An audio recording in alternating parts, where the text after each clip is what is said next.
And now the final thing, how you can change this credit and these logos.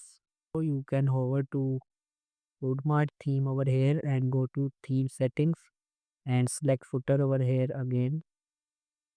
And now we have set up these things, and now let's click on this copyright, and here you see the copyright.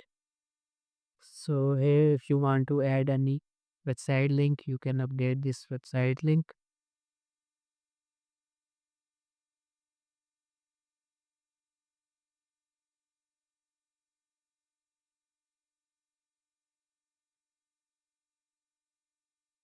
And I want to go all this.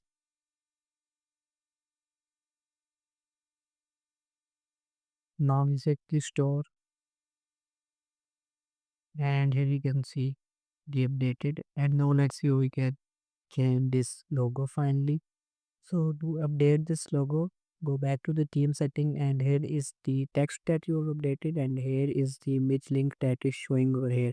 If you want to remove this, just remove it. Otherwise, you can update this image link. You can upload new image in the media tab over here and just update the link and click on save changes, and it will update this thing. So that's how you can customize the footer in your WoodMart theme. If you have any question, just reach me out on my website via the contact form.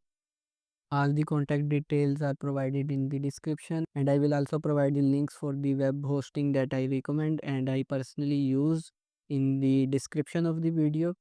If you will purchase the web hosting or theme or anything using the link provided in the description, then I will receive a little bit of commission that help me create these type of free videos for you. So that's it for the video. Like this video, leave a comment and subscribe to my channel for more related videos. See you next time.